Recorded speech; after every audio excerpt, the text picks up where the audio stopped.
If you're over 40, your workouts probably suck. Now, I'm not calling you stupid.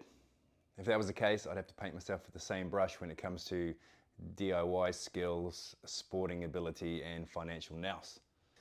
In all those examples, though, it's simply about getting access to the right knowledge, right? And avoiding the noise of the overconfident and the uninformed. You see, most training programs are put together for 25-year-olds, not people in their 40s who are juggling work stress and injuries and poor sleep and are basically held together by caffeine and their kids' leftover chicken nuggets. Today I'm calling out the biggest mistakes I see people over 40 making in the gym, and then how to fix them so that you can actually get stronger, move better, and stay in the game long term. Chest day, back day, arm day. It's a staple of bodybuilding culture, the bro split. But think about it, this means it's training designed for people whose literal job is going to the gym. For the rest of us, training in this fashion typically means a lot of redundant movement patterns. So what I mean by that is exercises that do exactly the same thing. So you do your bench press, and then you go and do dumbbell bench press, and then you go and do a cable machine press, and then some push-ups to finish off. Same movement every time. By the time we get to the push-ups, we're just moving through low quality reps and are likely bored out of our skulls. And because body part split training tends to lack in frequency, i.e. how many times we train a specific muscle group, we need to prop that up by adding more volume. And we end up with these marathon-sized workouts that just chew through your energy and eat into your already limited recovery bandwidth. The result is you feel wrecked, you're unreasonably sore, and you're often just simply too tired to come back tomorrow. The fix is simple. Train foundational movement patterns. Squat, hinge, push, pull, lunge. Full body, 3 to 4 times a week. This way you're going to hit every muscle group more often, you're going to recover faster, you're going to be less sore, and you're going to spend less time in the gym pretending to enjoy your 5th cable fly variation. Now, somewhere along the way, we convinced ourselves that fancy means more effective in the gym.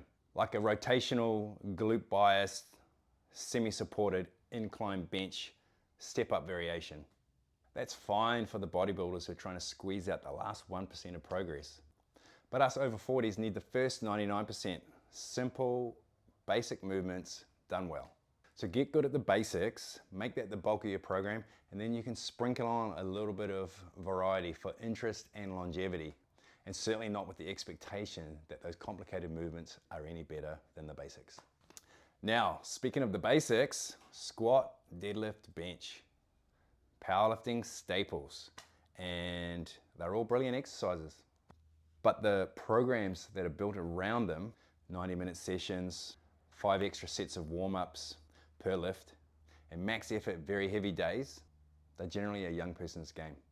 Now, before you come at me waving a list of all the masters powerlifting records, I'll stop you right there and I'll ask you to check if they have been a lifelong lifter, or if they took it up only age 67 after their spouse threatened divorce if they didn't find a post-retirement hobby. There are strong powerlifters and there are old powerlifters, but there are no strong old powerlifters. For midlife lifters, the risk to reward ratio gets a bit sketchy. These big lifts can absolutely stay in your training, but make them part of the whole rotation, okay? Not your religion. Swap that barbell out for dumbbells and even machines now and then. Get strong through multiple planes of motion, not just wedged under a bar. Now, let's talk about the elephant in the room, high intensity group fitness. And yes, I used to own a CrossFit gym, so this one hurts to admit. The community and the energy in gyms like these are like no other. But remember, most over 40s are already running on empty, dealing with long work days, poor sleep, tight hips, and old injuries. So when we throw in burpees, box jumps, and high rep barbell cycling for time, is it any wonder that some of these people start breaking? Yeah, I know we're supposed to scale and modify and work around the individual, but as I always say, one of the best things about group fitness is the group. And one of the worst things about group fitness is the group. The motivation and the support you get from that community can sometimes lead you to make the wrong decisions. When you give in to peer pressure or your own ego, you can end up doing more than you should. And this is all too common, despite coaches' best efforts. Now this can be tough to hear, but I do recommend it to a lot of people in this situation, is to consider taking 3 to 12 months out and rebuild. Work on mobility, work on strength balance, work on your aerobic base, and then come back to group training fit enough to actually enjoy it rather than just survive it. And here's another thing. Everyone says booking into a class like that keeps them accountable. Sure, until life happens and you miss half of the sessions. If your schedule is unpredictable, then rigid appointments are the literal enemy of consistency. And let's mention also turning up 10-15 minutes late and missing the warm-up, that your body probably needs far more than the workout itself.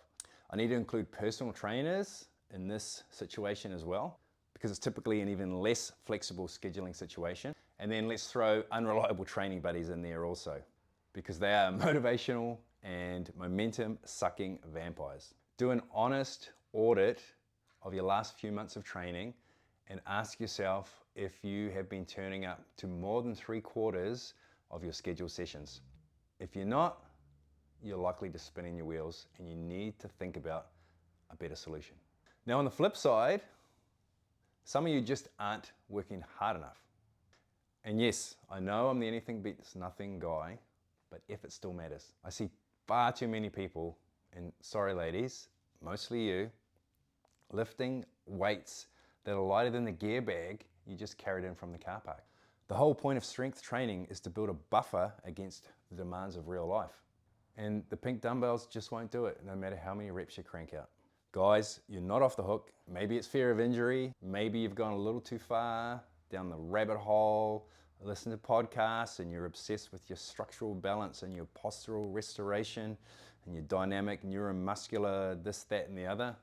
But if the majority of your exercises sound like single leg, blindfolded, Bosu ball, contralateral, cable row with band press, you're just doing a whole lot of nothing in the gym.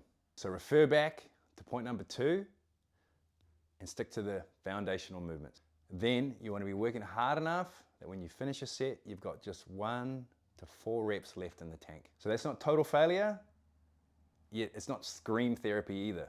But if you're not at least pulling some ugly faces, you're not working hard enough. So yeah, most strength training advice is wrong for over 40s because it assumes unlimited recovery, motivation, desire for complexity, and time spent in the gym. So instead of chasing optimal, chase sustainable. Instead of copying elite young athletes, train like a human who wants to stay strong, mobile, and capable for decades to come.